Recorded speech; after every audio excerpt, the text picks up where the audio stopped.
Good morning student. Class 11 का third lesson ही है। कल तक हमने किया था किस प्रकार बेबी के पिताजी जब उसे मिलने के लिए तातुस के घर में आते हैं तो वह उसे पूछते हैं कि बेटा क्या हाल चाल है, उसके बच्चों के बारे में पूछते हैं। तो ऐसे बातें करते करते कुछ समय के पश्चात बेबी अपने पिताजी से पूछ रही होती हैं कि मेरी माता जी ठीक है या कि नहीं। लेकिन कुछ समय तक तो उसके पिताजी उसे बताते नहीं, लेकिन बाद में फिर वे बताते हैं कि आपकी माँ तो 6-7 महीने से हो चुके हैं, वह इस दुनिया से छोड़कर चली गई है। क्या आपको पता नहीं है? क्या आपके दादा ने आपको नहीं बताया है? तो उस समय बेबी कहती है कि नहीं, मुझे किसी ने नहीं बताया है। उसके बाद में है, बाबा ने पूछा तेरा बड़ा लड़का कहाँ रहता है, तो मैंने बताया कि यहीं पास में है। तो बोले चलो थोड़ा देख आऊं। मैं बाबा को लेकर वहां गई। बेल बजाते ही मेरा बड़ा लड़का बाहर निकल आया और हरे दादू कहकर उसे प्रणाम किया और बोला दादू मेरा बाबू कैसा है। बाबा बोले तुम्हारा बाबू ठीक है। मैंने साथ चलने को कहा पर वह नहीं आया। भाई मेरे लड़के को देखकर बाबा की आंख भर आई थी।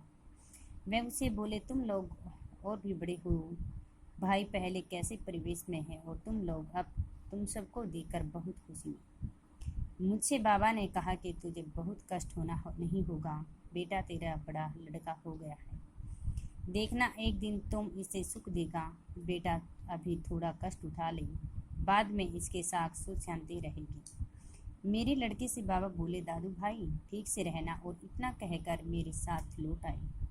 बाबा हमारे यहाँ चलने लगे तो तातुस ने उनसे कहा कि आप बेबी की तरफ निश्चिंत होकर जाएं। बाबा बोले जब आप जैसे लोगों के पास है तो चिंता की कोई बात नहीं।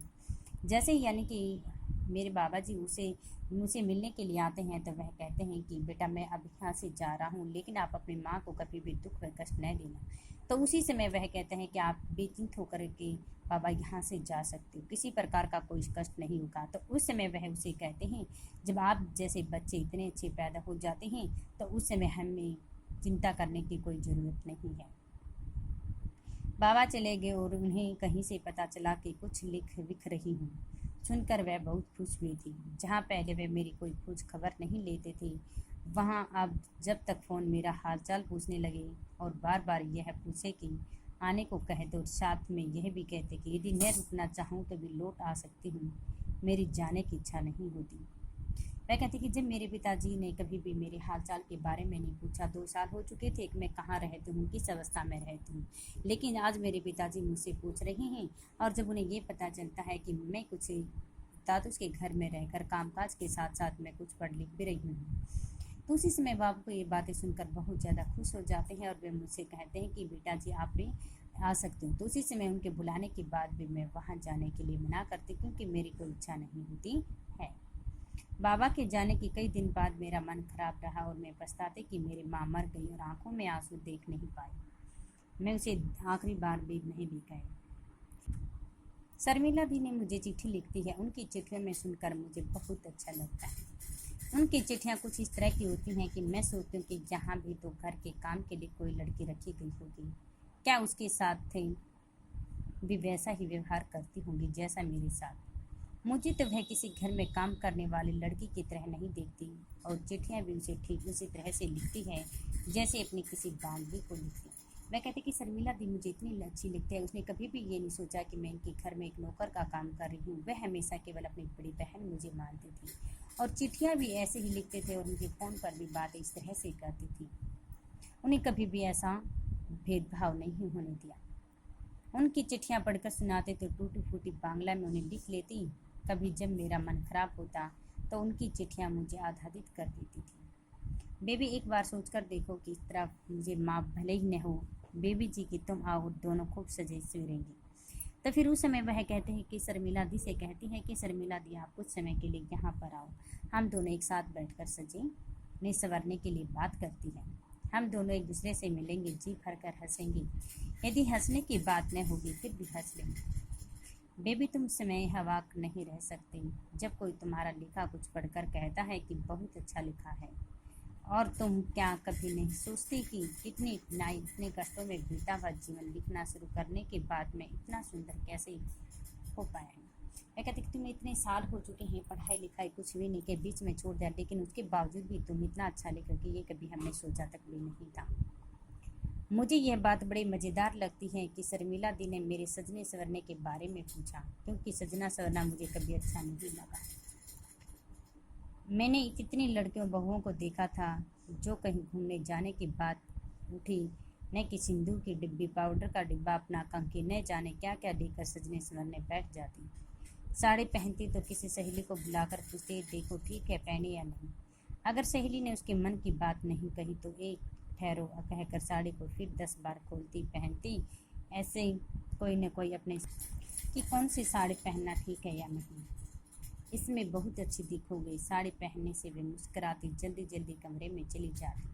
साड़ी पहन स्वामी के सामने आती और चाहती कि वह एक बार कहे कि तुम कितनी सुंदर लग रही हो, देखो कितनी सुंदर लग रही हो, और वह देखकर वह हैरान हो जाती। औरतों को साड़ी पहनने की इतना मोह माया, इतने लालच, इतना लोभ, होठों और चेहरे पर ढेर सारा रंग पोत लिया चल पड़े अपने स्वामी या किसी आदमी के साथ पूरा घूमने। ये सब चीज़ें औरतें न जाने इतना पसंद करती हैं। मुझे ये सब एकदम अच्छा नहीं लगता। मुझे बचपन में इतना सजना अच्छा लगता नहीं था और मेरी दादी मुझे पकड़ जबरदस्ती मेरी कंघी करती। बाल सजाती सवारी सहेलियों के साथ कहीं जाना होता तो वे सहेलियाँ भी कह कहकर मुझे न सजाती संवारती। बाद में इन सब चीज़ों को सीख घर से पहुँच जाती थी। इन चीज़ों का शौक था, कहीं सजाती सवारती। ब्याह के बाद इन चीज़ों का शौक मुझे नहीं हुआ। जान भी होता कि जैसे तैसे कंघी कर मांग में सिंदूर लगा चल पड़ती। इस पर पाड़े औरतें मुझे देखकर जलती थी। वह कहते काश जीदी में ऐसा करके यदि कभी चल भी पड़ती तो आस पड़ोस की औरतें देखकर मुझसे जलन भाव करने लगती थी और आपस में एक दूसरे से कानाफूसी करती थी। वह कहते कि साड़ी सलवार की जगह में हर सूट को पहनने लगी। यहीं आकर जब मुझे तुच्छ बातों में बच गई थी, फिर वहाँ मुझे यानी कि तातुस के लड़के जब विदेश से लौट रहे तो कुछ न कुछ लेकर आती। मामा माने अर्जुन दा की माँ आती और कुछ न कुछ ज़रूर देती।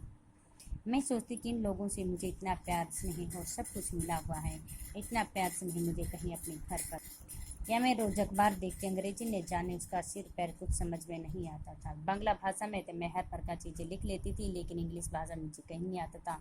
मुझे आगे पीछे हर जगह एक जैसी लगती थी। फिर तस्वीरें देखकर तातुस ने के बारे में पूछती। तातुस कहते तस्वीरों के नीचे बड़े अक्षरों में जो लिखा है उसे पढ़ने की कोशिश करूँ। मैं एक एक अक्षर बोलती जाती, तातुस हूँ करती जाती। जब अक्षर खत्म हो जाते तातुस पूरे शब्द का उच्चारण करते, उसका मतलब यह भी बताते और बार बार पूछने पर कभी कभी उकसा जाती। और फिर मुझे कहते कि बेबी अब पे जाओ, बच्चों को स्कूल नहीं भेजोगी। मैं कहती हाँ हाँ भेजूँगी, अभी टाइम है। फिर कहते कि कब भेजेगी, देर नहीं हो जाएगी। इसी तरह मैं पढ़ाई के साथ साथ घर का काम भी अच्छी तरह से कर लेती थी। अर्जुन ता ने कभी उठने के लिए कुछ खाना वाना नहीं बनाना होता। ठंडी रोटी वह खाता नहीं था, इसलिए गरम गरम बनाकर देनी होती थी।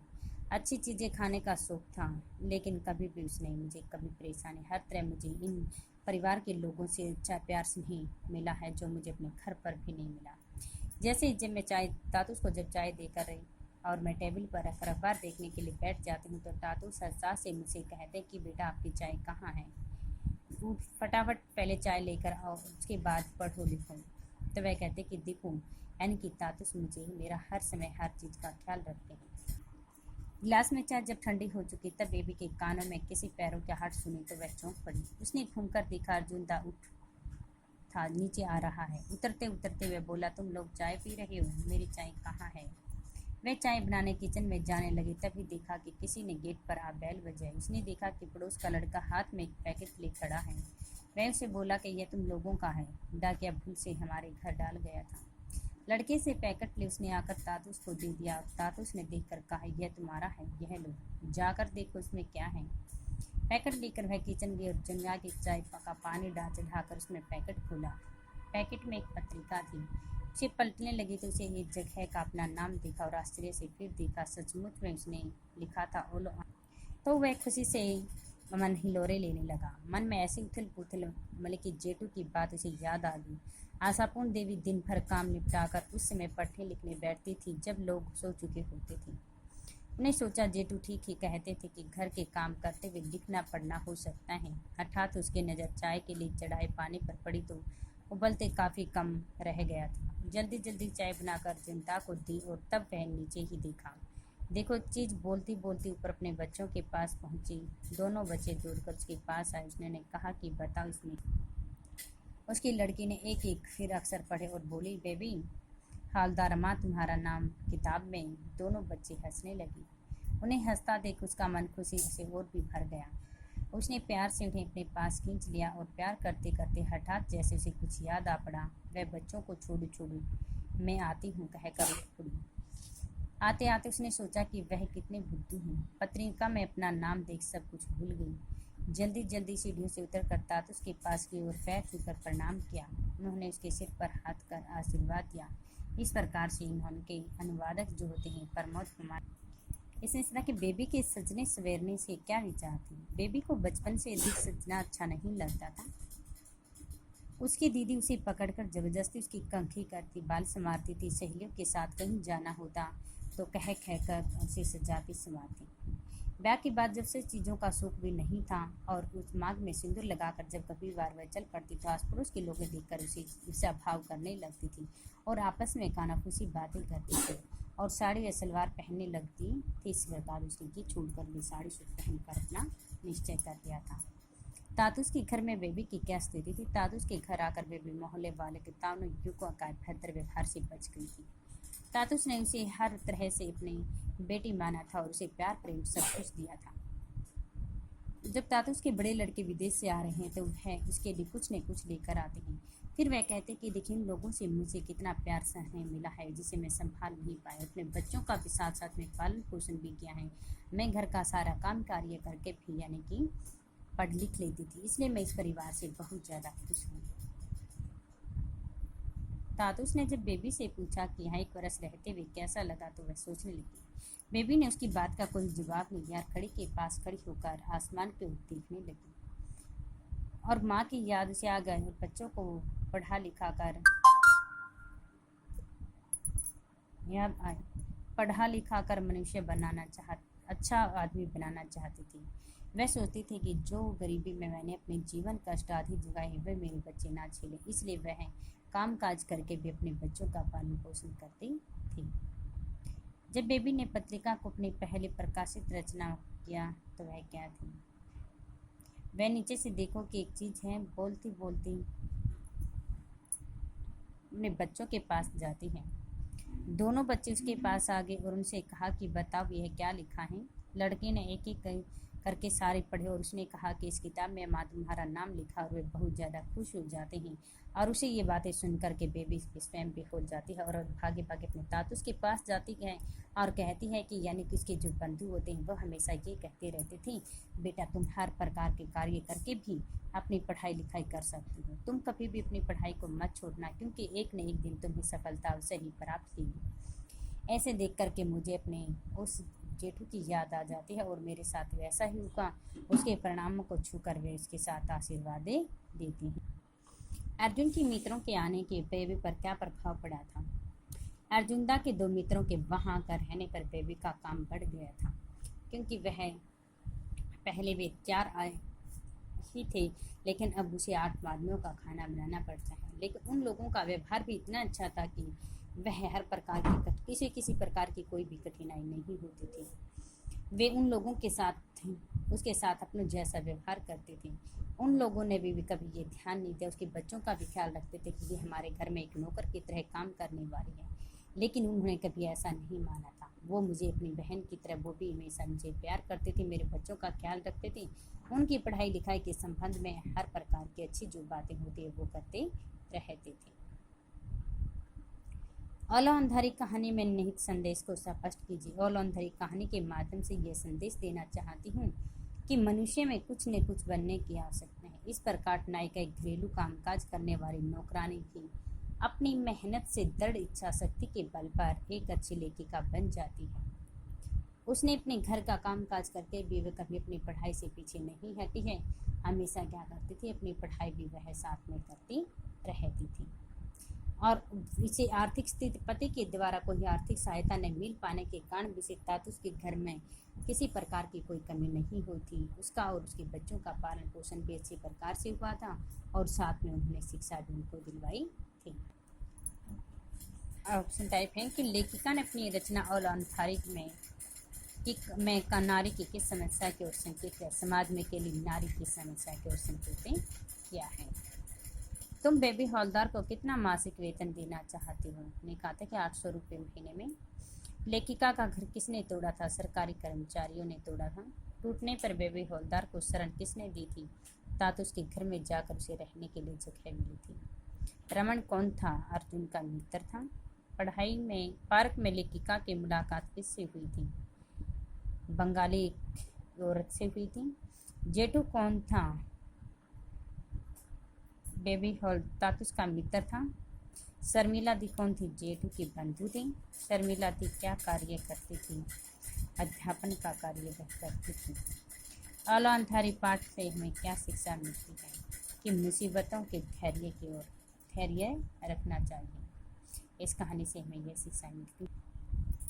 ऑप्शन टाइप क्वेश्चन हो चुके हैं इसकी। यह था कि लेखिका के प्रति मकान मालिक के बड़े लड़के का कैसा व्यवहार कैसा था?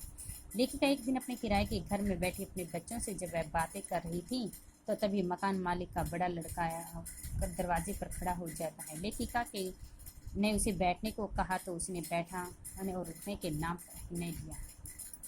लेखिका शर्मा रही थी और उसे ने कहा कि वहाँ से चले जाने भी नहीं कह रही थी, क्योंकि वह सोचती थी कि ये अपने आप ही चला जाए। लेकिन क्योंकि वह दरवाजे पर ऐसे बैठा था क्योंकि उसके बगल में निकला ही जा रहा था।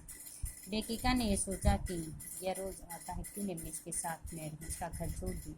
किराए के मकान में जल्दी से उसी समय वह क्या करते, उसके साथ जब अच्छा व्यवहार नहीं होता उसी समय वह घर को छोड़कर किसी और जगह पर रहने लग जाती थी। ठीक है, ये हमारे क्वेश्चन आंसर हैं।